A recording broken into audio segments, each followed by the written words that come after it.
Well, welcome back to week 21 of the Hubbard family, clan of Clay County Hubbard family history. Today we're going to continue on with the Mamaw Gray's side of the family. So we go back in a couple more generations and just ask you to watch this video to see what you think about it. Leave a remark below, comment below, like us, like this video, subscribe if you want to, and remember, we're not in it for money, just likes and subscribes. So here's the two more generations of the Gray family, so enjoy. Okay, we're going to pick back up with the Grays. We've got through the 7th generation last week, 7th great-great-grandparents. But we did find some more information on Enoch Abner, who we didn't have last week. Enoch Abner's father was Elisha E. Abner.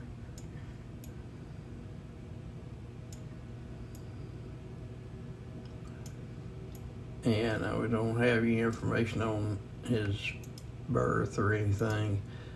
His wife was Nancy Lucy Loving, born in 1785 in Virginia, and died in Buffalo Creek, Clay County in 1854.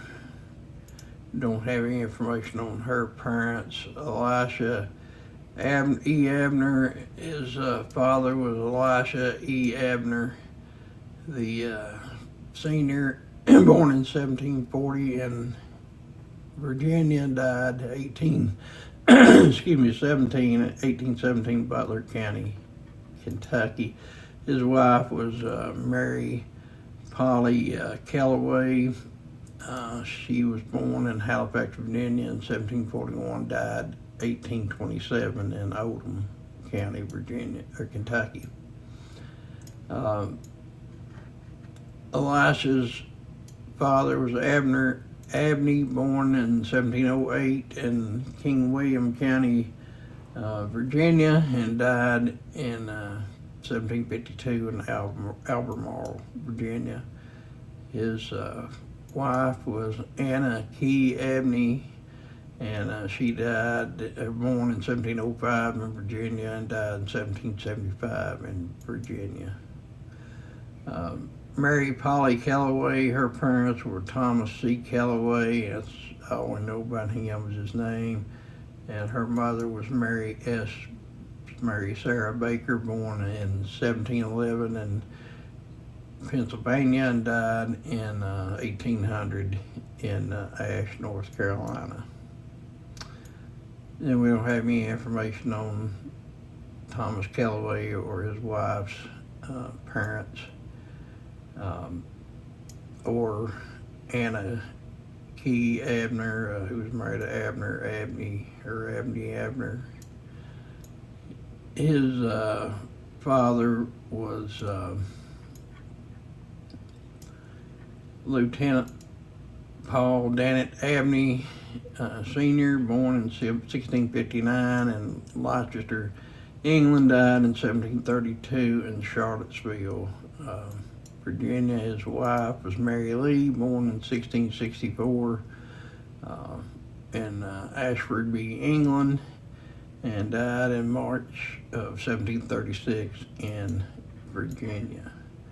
So that catches us up to this week, which will be starting with the 8th generation here. John Fraser.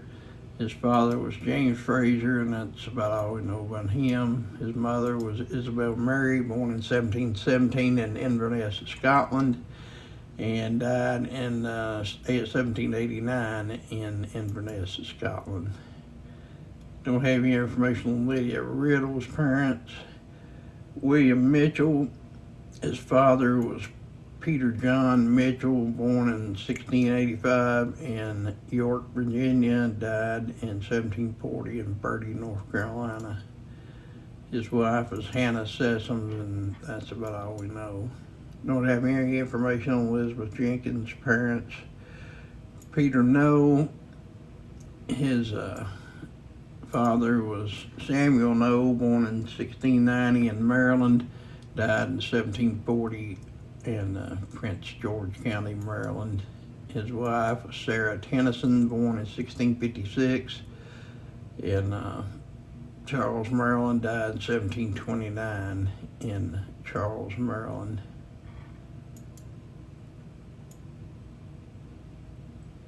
And I don't think that date probably is right on her birth, because her son, Peter Noe, was born in 1703.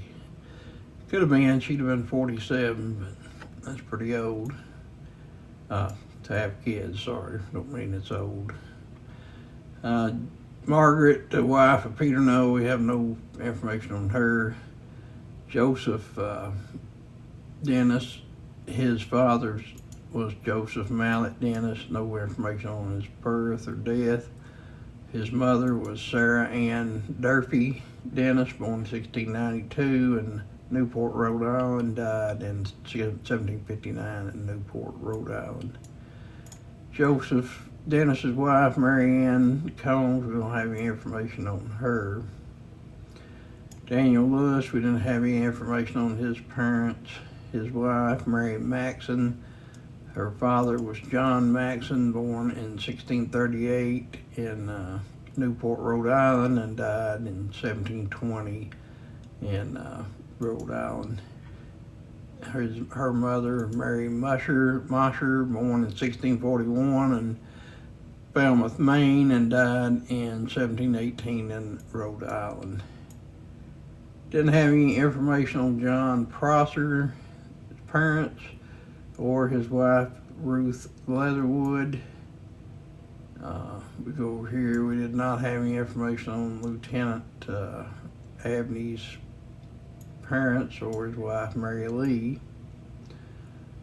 Colonel J.T. Ward, his parents were John William Ward, born in 1646 in Maryland, and died in 1720 in Cecil County, Maryland. His wife was Elizabeth Moore, born in 1650 in Munster, Ireland, and died in 1696 in Maryland.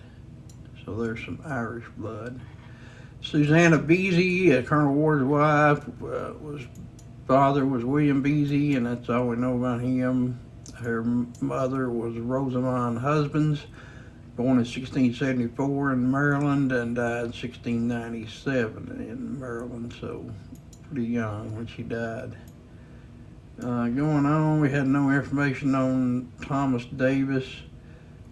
His wife, Rebecca, her father was Joseph McGregory, born in 1680 in Cecil County, Maryland, died in 1740 in Salem County, New Jersey.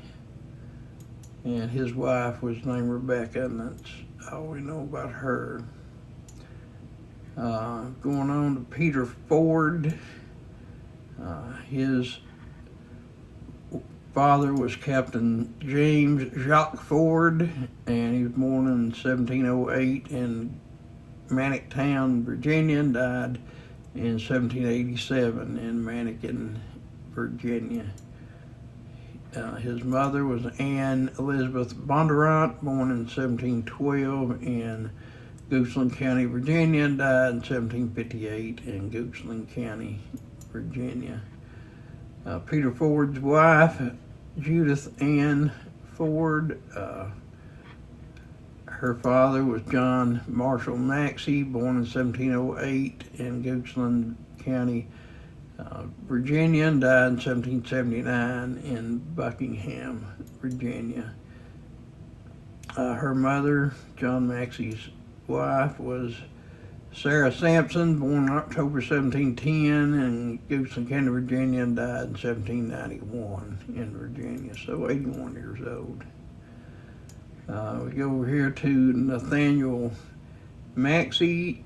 His father was William Paul Henry Maxey, born in 1710 in Henrico, Virginia, and died in 1768 in Cumberland County, Virginia. His mother was Mary Elizabeth Sublette, born in 1718 in Powhatan, Virginia, died in 1771 in Cumberland, Virginia. Ruth Ford, Nathaniel Maxey's wife. Father was Jacques James Ford, born in 1708 in Virginia and died in 1787 in Virginia.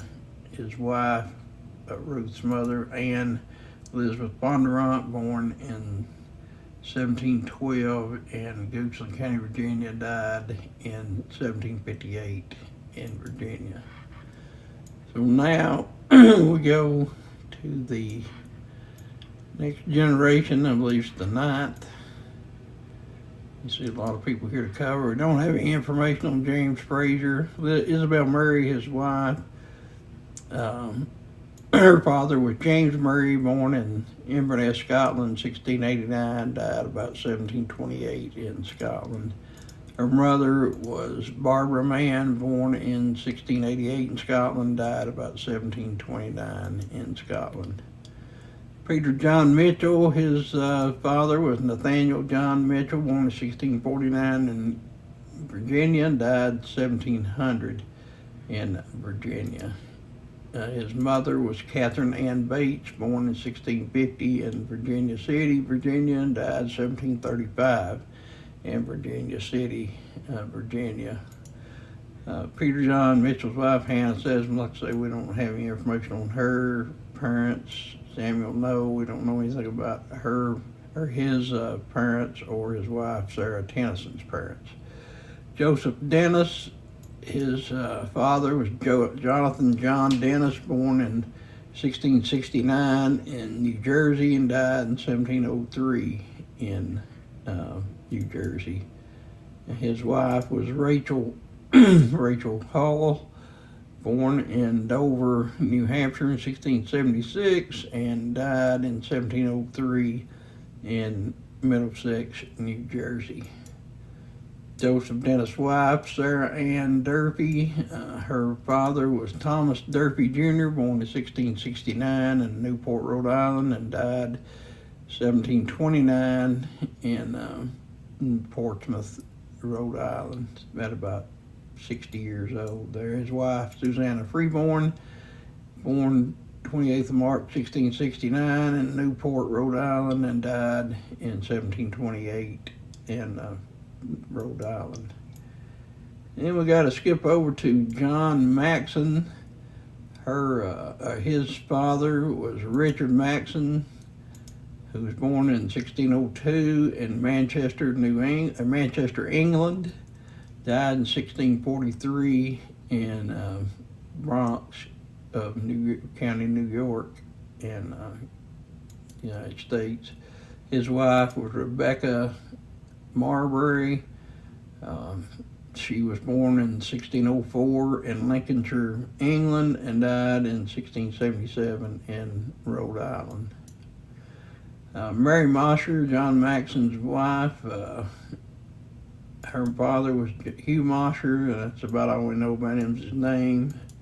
Her mother was Lydia Maxon, born in 1612 in Somersetshire, England, and died in 1718 in Newport, Rhode Island. So if those dates are right, she was 106.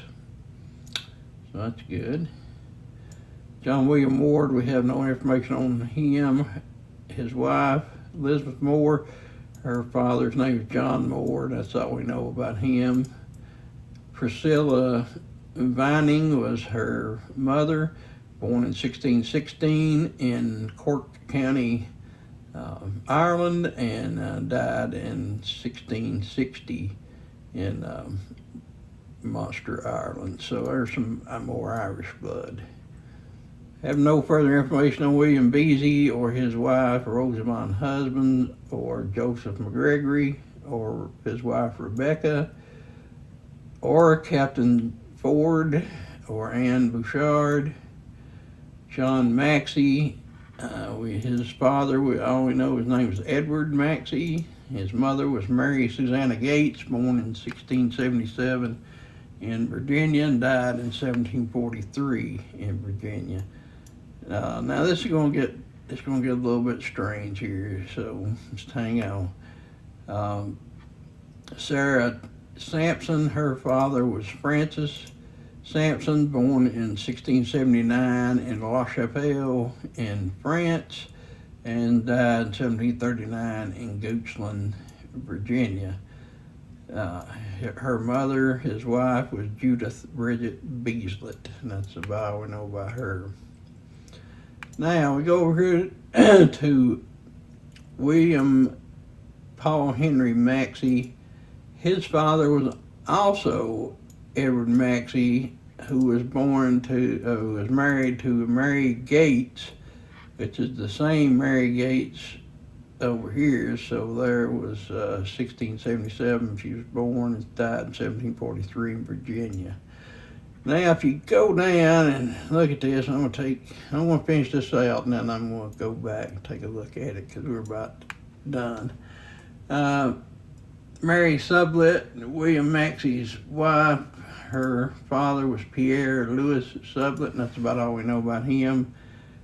Her mother was Martha Martin, born in 1682 in Champagne-Ardenne, France, died in 1755 in Cumberland County, Virginia.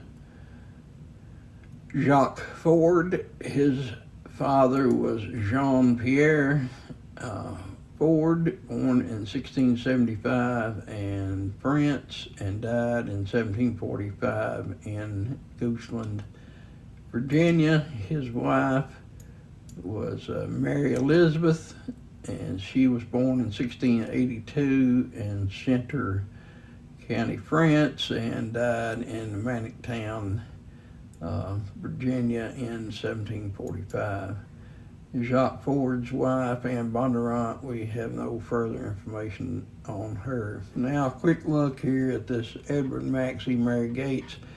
Edward Maxey and Mary Gates were the parents of John Maxey, and Edward Gates and Mary Gates were the parents of William Maxey. So William Maxey and John Maxey are brothers.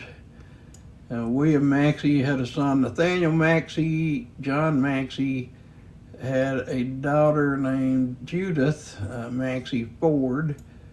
So far, okay. So Nathaniel Maxey had a wife, Ruth Ford, and a daughter, Lucretia Maxey, who was our 7th great-great-grandparent. And then we go back here to Judith Ford. Actually was the mother of Peter Jacob Ford. So Peter Jacob Ford and Lucretia Maxey go back 1, 2, 3 generations to the same parents. So I believe if you go through 3 generations, that would be it would be like your grandfather's brothers, or your great uncles, grandchildren, which would be, I believe, 3rd cousins. I think that's right. So that some relationship there, and if that's not right, I'll have to kind of correct that next week. But I told you there would be some of that. Okay, well, that's about it for this week. It's running pretty long, so we're going to end that there. Thank you. Well, hope you enjoyed that. A couple more generations. We go back further and further in time on the gray side, get some Irish, Scottish, and French blood mixed in there, so good to learn all that. Hope that you're keeping up. Hope you're doing well with what's going on in your life. This week's sponsor is advertisement for a new movie. I think some of you pet lovers will like this, so let's just give a watch. Hey everyone, welcome back to my channel. Today, we're diving into the charming world of Chihuahua of the Baskervilles. So, buckle up as we explore this unlikely bond and experience the nostalgic charm, riotous comedy, and timeless story that make this film a must-watch. In Chihuahua of the Baskervilles, we have an unlikely duo, a stuffy British inspector and a Mexican detective. Their partnership is not only unexpected, but also full of comical misunderstandings. But as they team up to solve a series of murders, they form an unlikely bond that adds depth to the movie. Chihuahua of the Baskervilles is a film filled with nostalgic charm and hilarious moments. If you're a fan of classic detective films or just love a good laugh, this movie is for you. Don't miss out on this riotous comedy that will leave you smiling long after the credits roll. Thank you for joining me on this journey through Chihuahua of the Baskervilles. If you enjoyed this video, please give it a thumbs up and don't forget to subscribe for more entertaining content. Until next time, happy viewing. Okay, well, I hope you enjoyed that, and like I say, hope your life's going good. Just hope you have a blessed day. Stay well, stay safe, but whatever else you do, stay Hubbard. Peace out. Have a great day.